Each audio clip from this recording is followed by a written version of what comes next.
Well, she sat so close to the fire, but still shivered and was cold.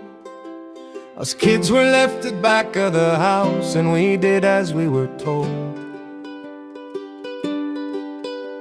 The butter melted in the pot, went easier to spread.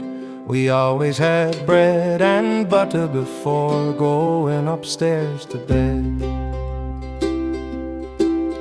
Well, she sat so close to the fire so she could make some toast.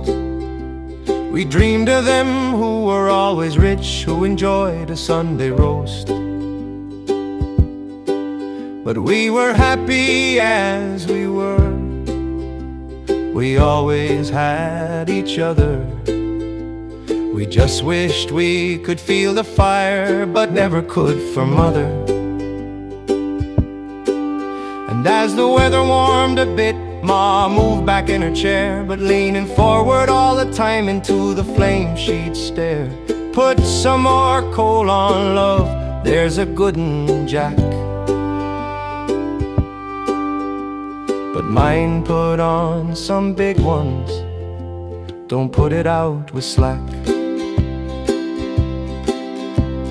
Young Sarah stood behind our mom, dressed in a pretty frock. When fire cracked and the spark shot out, it gave her such a shock. Little Jimmy sat at back of the house, playing with some pegs. But all the kids stared when Ma got up at her bright red mottled legs. But none of us dare say out, lest she should get upset. So we ate our supper in silence and went upstairs to bed. We lay and listened quietly, then heard our dad come in.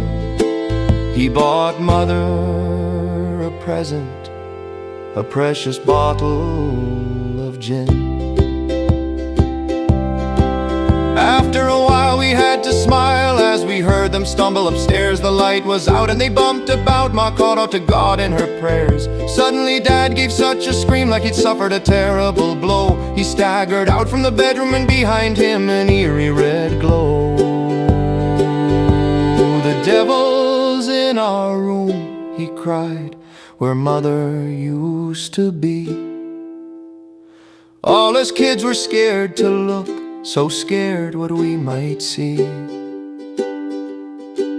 We'd never seen our dad so feared, or heard him for mercy beg. But it all turned out to be fuss about naught but Ma's bright red mottled legs.